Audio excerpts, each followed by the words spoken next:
다 함께 사도신경 하심으로 우리의 신앙을 하나님 앞에 고백합니다. 나는 전능하신 아버지 하나님, 천지의 창조주를 믿습니다.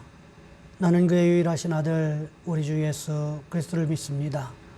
그는 성령으로 잉태되어 동정녀 마리아에게서 나시고 본디오 빌라도에게 고난을 받아 십자가에 못 박혀 죽으시고 장사된 지 사흘 만에 죽은 자 가운데서 다시 살아나셨으며 하늘에 오르시어 전능하신 아버지 하나님 우편에 앉아 계시다가 거기로부터 살아있는 자와 죽은 자를 심판하러 오십니다.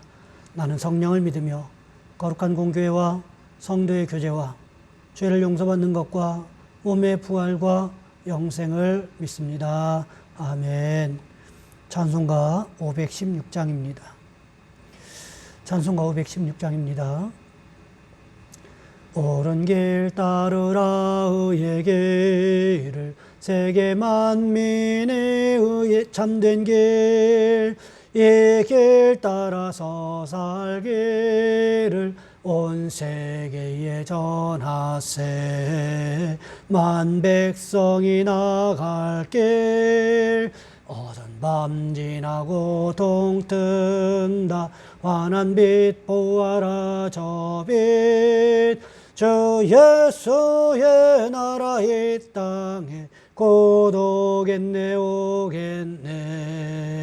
주 예수 따르라 승리의 주, 세계 만민이 나갈 길과 진리요 참 생명, 내 창검을 부수고 다 따르라와 평왕. 어두운 밤 지나고 동튼다.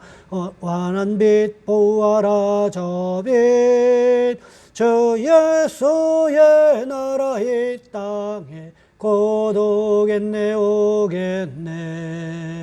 놀라운 이 소식 알리어라. 세계 만민을 구하려 내 주 예수를 보내신 참 사랑의 하나님. 만 백성이 따를 길, 어두운 밤 지나고 동튼다. 환한 빛 보아라 저 빛, 주 예수의 나라 이 땅에 곧 오겠네 오겠네. 고난길 헤치고 찾아온 길, 많은 백성을 구한 길, 모두 나와서 믿으면 온 세상이 마침내 이 진리에 살겠네. 어두운 밤 지나고 동튼다. 환한 빛 보아라 저 빛, 주 예수의 나라 이 땅에 곧 오겠네 오겠네. 아멘. 기도하겠습니다. 사랑의 하나님, 힘들고 어려운 때를 지나가는 우리 성도들 하나님 도와주시기를 원합니다. 하나님, 코로나19 바이러스 때문에 여러 가지로 힘들고 어렵고 제한적인 삶을 살아갈 때에 하나님 우리에게 마음의 즐거움을 허락하시고 평강을 허락하시는 귀한 모습이 있어질 수 있도록 주여 인도하여 주시옵소서. 하나님, 또한 기도하옵기는 우리 성도님들 가운데 기저질환으로 인하여 고생하는 성도님들 도와주시기를 원합니다. 하나님, 혈압과 당뇨가 있고 또 하나님 폐질환과 기관지 질환으로 인해서 고생하는 우리 성도들 도와주시기를 원합니다. 알레르기성 비염과 축농증으로 인하여 또한 하나님 알게 모르게 찾아오는 통증으로 인하여 고생하는 우리 성도들 도와주시기를 원합니다. 그들을 불쌍히 여겨주셔서 하나님 통증이 경감되게 하시고 고통이 멈출 수 있도록 도와주시옵시고 예수 안에서 이 모든 일들이 일어날 수 있도록 주님 인도하여 주시옵소서. 귀한 시간에 함께 예배합니다. 예배하는 성도들 도와주시고 머리마다 안수하시고 성령께서 필요한 것으로 채우시는 귀한 시간 되어질 수 있도록 주님 주관하여 주시옵소서. 우리 주 예수 그리스도의 이름으로 감사하며 기도하옵나이다. 아멘. 오늘 말씀 사도행전 5장에서 보겠습니다. 사도행전 5장 17절로 26절까지 말씀입니다. 제가 가진 성경은 신약성경 194쪽에 있습니다. 사도행전 5장 17절로 26절까지 말씀입니다. 제가 봉독해 드립니다. 대제사장과 그와 함께 있는 사람 즉 사두개인의 당파가 다 마음에 시기가 가득하여 일어나서 사도들을 잡아다가 옥에 가두었더니 주의 사자가 밤에 옥문을 열고 끌어내어 이르되 가서 성전에 서서 이 생명의 말씀을 다 백성에게 말하라 하며 그들이 듣고 새벽에 성전에 들어가서 가르치더니 대제사장과 그와 함께 있는 사람들이 와서 공회와 이스라엘 족속의 원로들을 다 모으고 사람을 옥에 보내어 사도들을 잡아오라 하니 부하들이 가서 옥에서 사도들을 보지 못하고 돌아와 이르되 우리가 보니 옥은 든든하게 잠기고 지키는 사람들이 문에 서 있으되 문을 열고 본즉 그 안에는 한 사람도 없더이다 하니 성전 맡은 자와 제사장들이 이 말을 듣고 의혹하여 이 일이 어찌 될까 하더니 사람이 와서 알리되 보소서 옥에 가뒀던 사람들이 성전에 서서 백성을 가르치더이다 하니 성전 맡은 자가 부하들과 같이 가서 그들을 잡아왔으나 강제로 못함은 백성들이 돌로 칠까 두려워함이더라. 아멘. 오늘 본문의 말씀을 가지고 말씀대로 살면 이라는 제목으로 함께 말씀을 살펴보겠습니다. AD 70년에 서기 70년에 로마의 티투스 장군에 의해서 이스라엘이 완전히 멸망을 당합니다. 예수님을 십자가에 못 박은 지 40년 만에 일어난 사건이었습니다. 완전히 망해서 이스라엘은 역사 가운데 사라져버립니다. 그들이 1900년 동안 전 세계를 떠돌아다니면서 제일 먼저 한 것은 그들이 정착하는 지역들마다 회당을 세우는 일이었습니다. 그 회당을 중심으로 모여 살았는데 그 회당에서 하나님의 말씀을 가르치고 배우면서 말씀의 은혜를 회복한 것입니다. 아침마다 모여서 말씀을 묵상하고 회개하고요. 하나님의 말씀대로 살기를 소원했습니다. 그 말씀이 1900년 동안 흩어져서 살던 이스라엘 백성들을 붙잡아 주었고요. 하나님의 은혜를 체험하게 했던 것입니다. 1948년 5월 14일 정말 기적적으로요. 세계 역사 가운데 유례를 찾아볼 수 없는 큰 기적을, 큰 은혜를 이스라엘 사람들이 체험했는데 옛 영토를 회복하고요. 돌아가서 이스라엘이 독립을 하게 된 거예요. 영국으로부터 지금 이스라엘 땅을 사서 다시 팔레스타인으로 돌아가서 이제 나라를 다시금 재창립한 겁니다. 어떻게 1900년 동안 자기 나라를 떠나 살다가 1900년 만에 돌아와서 그 땅을 달라고 그러는데 누가 그 땅을 내놓겠습니까? 전적으로 하나님께서 하신 일이지요. 그때 말씀 붙잡고 1900년 동안 주님만 의지했기 때문에 1900년 만에 그들이 살던 가나안 땅으로 그들을 돌려보내 주시고 이스라엘의 독립을, 놀라운 독립의 축복을 받게 해주신 것입니다. 그 땅에서 1900년 동안 살다가 쫓겨난 사람들이 왜 우리 땅에 갑자기 들어와서 내 땅이라고 우리를 쫓아내느냐? 그래서 그들과 대항하고 싸우는 그룹이 팔레스타인 해방기구, 피에로라고 부르지요. 바로 그 기구입니다. 여러분 생각해 보세요. 1900년 동안 살다가 쫓겨나니까 내 땅 물어내라고 그들이 늘 공격해오고 있는 것입니다. 어찌 되었든 간에 성경에 보면요. 이스라엘 땅이 맞으니까 이 하나님께서 이스라엘 백성들에게 땅을 돌려주신 거예요. 다른 한편으로 생각해 보면 여러분 우리나라도요. 고구려 시대 때 저 만주 땅을 우리가 차지하고 있지 않았습니까? 그 넓은 땅이 역사적으로 고구려 땅이었는데 중국에게 우리가 가서 달라고 하면 고구려 땅이었다 달라 그러면 중국이 한 평이라도 주겠습니까? 그래봤자 1300년밖에 안 지났어요. 하나님께서 그렇게 일하신 거지요. 말씀을 지켰기 때문에 하나님의 은혜가 임했던 것입니다. 우리도 말씀대로 살면 하나님께서 이런 은혜를 주신다는 거지요. 오늘 본문에도 보시기 바랍니다. 예루살렘 교회 안으로 남녀의 수많은 무리가 예수가 그리스도라고 예수가 메시아라고 고백하면서 물밀듯이 몰려들기를 시작을 했습니다. 뿐만 아니라 사도들을 통해서 수많은 기적과 이적과 표적이 나타났기 때문에 셀 수 없을 정도로 세기를 포기할 정도로 수많은 사람들이 예루살렘 교회로 몰려들기 시작했다는 것입니다. 이 모습을 보면서 모든 사람이 다 기뻐했겠습니까? 기분 나쁜 사람들도 있었다라는 거지요. 그들이 누구였습니까? 오늘 본문 17절 말씀해 보시면 이렇게 기록하고 있습니다. 대제사장과 그와 함께 있는 사람 즉 사두개인의 당파가 그 다 마음의 시기가 가득하여 일어나서 대제사장들과 사두개인들이 마음의 시기가 가득했다는 것입니다. 왜 그랬을까요? 사도행전 4장에서 베드로와 요한을 붙잡아다가 체포에다가 한번 경고했어요. 사도행전 4장 18절 말씀해 보시면 이렇게 기록하고 있습니다.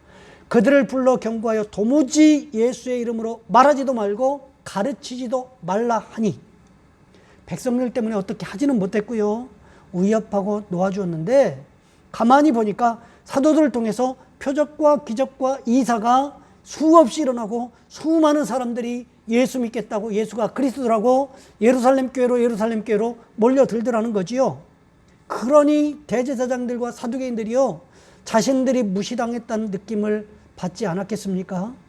그러면서 상당히 속이 상하고 기분 나쁘게 되었을 것입니다. 그래서 어떻게 합니까? 다시금 사도들을 체포에다가 감옥에 가둬버립니다. 감옥에 가둬버리면 예수가 그리스도라고 전도하지 못할 때니까 말이지요. 그런데 그 밤에 무슨 일이 벌어집니까? 오늘 보면 19절과 20절 말씀해 보시면 이렇게 기록하고 있습니다. 주의 사자가 밤에 옥문을 열고 끌어내어 이르되 가서 성전에 서서 이 생명의 말씀을 다 백성에게 말하라 하매, 밤중에 주의 사자가 찾아와서요, 옥문을 열어 제끼고는 사도들을 끌어냈습니다. 그리고 하는 말이 성전에 서서 이 생명의 말씀, 이 생명의 말씀이 뭘까요? 예수가 그리스도다, 예수가 메시아다라는 이 말씀을 백성들에게 전하라고 말하고 있다는 것입니다. 여러분 생각해 보세요. 사도들이요, 대제사장들과 사두개인들에게 체포되어 구금되었을 때 예루살렘 교회와 교인들과 다른 사람들이 어떻게 생각했을까요? 예루살렘 교회가 이제는 끝장났다. 대제사장들과 사두개인들이 저렇게까지 하니까 이제 모든 거 다 끝났다, 이렇게 생각하지 않았겠습니까? 그런데 그 밤중에 사도들이 풀려나고 새벽에 예루살렘 성전에 들어가서 예수가 그리스도라고 가르치고 있으니 기절초풍할 일 아니겠습니까? 분명히 감옥에 있어야 돼요. 감옥에서 갇혀 있어야 되는데 감옥에서 나와서 성전을 활보할 뿐만 아니라 만나는 사람들마다 예수가 그리스도라고, 예수가 메시아라고 전하고 있으니 하늘이 곡할 일이라는 거지요. 그래서 비슷한 사람인가 해서 대제사장들과 사두개인들이요, 감옥에 사람들을 보내서 어제 가두었던 사도들을 끌어오라고 명령을 했습니다. 그런데 어떻습니까? 감옥에 가보니까 감옥 안에 있어야 할 사도들이요, 사라져버린 것입니다. 기가 막히는 일 아닙니까? 어떤 사람이 대제사장들과 사두개인들을 찾아와서 새로운 소식을 알려줍니다. 지금으로 이야기하면 뉴스 속보가 될 수 있겠지요. 오늘 본문 25절 말씀해 보시면 이렇게 기록하고 있습니다. 사람이 와서 알리되 보소서 옥에 가두었던 사람들이 성전에 서서 백성을 가르치더이다 하니, 대제사장들과 사두개인들이요, 어제 감옥에 가두었던 제자들이 감방에서 사라졌는데 그 사람들이 지금 성전에 나타나서, 예루살렘 성전에 나타나서 예수가 그리스도라고, 예수가 구약 성경에서 선지자를 통하여 예언된 메시아라고 백성들을 가르치고 있다는 거예요. 그래서 어떻게 했습니까? 또다시 예루살렘 성전으로 출동합니다. 사도들을 다시 체포해서 끌어왔어요. 하지만 이전과 같이 강압적으로 할 수는 없는 일이었습니다. 왜 그랬습니까? 이미 사도들이요, 예루살렘에 사는 많은 사람들에게 선한 영향력을 끼치고 있었기 때문이라는 거지요. 어느 누구도 함부로 건드릴 수 없을 정도로 백성들의 든든한 지원을 받고 있었기 때문이라는 것입니다. 어떻게 이런 일이 있었습니까? 비밀은요, 오늘 본문 21절 말씀에 있습니다. 오늘 본문 21절 상반절 말씀해 보시면 이렇게 기록하고 있지요. 그들이 듣고 새벽에 성전에 들어가서 가르치더니, 여러분 감옥에서 기적적으로 풀려났으면 일반적으로 어떻게 하는 것이 맞습니까? 당연히 사람들이 안 보는 곳으로, 사람들이 모르는 곳으로 도망가야 맞지 않겠습니까? 그런데 오늘 본문 20절 말씀해 보시면 사도들을 풀어주면서 주의 사자가 무슨 말을 했습니까? 가서 성전에 서서 이 생명의 말씀을 다 백성에게 말하라. 다른 곳으로 가지 말라는 거예요. 성전으로 가라는 거예요. 성전에 가서 예수가 그리스도다, 예수가 구약 성경에 예언된 메시아다, 이렇게 백성들에게 말하라는 것입니다. 그렇게 사도들이 어떻게 했습니까? 주의 사자의 말씀에 순종했다는 거지요. 주의 사자의 말씀대로 했더니 무슨 일이 벌어졌습니까? 오늘 본문 26절 말씀해 보시면 이렇게 기록하고 있습니다. 성전 맡은 자가 부하들과 같이 가서 그들을 잡아왔으나 강제로 못함은 백성들이 돌로 칠까 두려워함이더라. 예수님을 반대했던 백성들이 이제는 사도들의 든든한 뒷배경이 되어주고 있다는 거지요. 그래서 대제사장들과 사두개인들이요, 보낸 그 성전 경비를 맡던 성전 경비병들까지도 두려워하는 일들이 벌어지게 되었다는 것입니다. 이것은 무엇을 의미하는 것일까요? 주님 말씀대로 사는 하나님의 백성은요, 주님의 백성은 주님이 책임져 주신다는 것입니다. 세상의 눈치를 보면서 살면 어느 누구도 책임져 주지 않아요. 하지만 주님 말씀에 순종해서 주님 말씀대로 살면 주님이 책임져 주신다라는 거지요. 여러분, 그러니 우리도 어떻게 될까요? 오늘 본문의 사도들처럼 주님 말씀에 순종하여 주님께서 책임져 주시는 삶을 살아가시는 저와 여러분, 우리 모두가 되시기를 주님의 이름으로 부탁을 드립니다. 가정예배 지침서 마지막 부분에 보면요, 공동기도 제목이 있습니다. 제가 읽어드립니다. 주여, 이 나라와 이 민족을 도와주셔서 모든 성도들이 한마음 한뜻으로 기도하여 하나님의 뜻을 구하게 하옵소서. 이 나라와 이 민족이 이번 코로나19 바이러스를 잘 극복하고 하나님의 은혜를 고백하는 민족이 되게 하옵소서. 국민들이 코로나19 바이러스로 인한 두려움으로부터 하루빨리 벗어나게 하시고 방역의 최전선에서 일하는 일꾼들이 피곤하거나 힘들지 않도록 도와주시옵소서. 우리 가연교회가 기도가 지속적으로 이어지는 교회, 예배를 사모하는 교회, 말씀의 능력이 나타나는 교회가 되게 하옵소서. 이번 코로나19 바이러스로부터 성도들의 건강을 지켜주옵소서. 코로나19 바이러스로부터 우리의 직장과 사업장, 가정을 지켜주시고 주님께서 약속하신 평안이 넘치게 하옵소서. 가정예배 지침서를 통하여 하나님의 말씀을 깨닫게 하시고 지속적으로 예배하는 예배 공동체가 되게 도와주옵소서. 우리의 자녀손들을 도와주시옵소서. 새롭게 진학한 학생들에게 좋은 선생님과 좋은 선배님들, 친구들을 만날 수 있도록 만남의 축복을 허락하시고 직장에 들어간 청년들에게 잘 적응할 수 있는 적응력과 좋은 상사와 동료를 만날 수 있는 만남의 축복을 허락하옵소서. 직장의 문제를 가지고 기도하고 있는 우리 청년들과 자녀손들에게 주님께서 가장 합당한 직장을 허락하시는 은혜가 있게 하옵소서.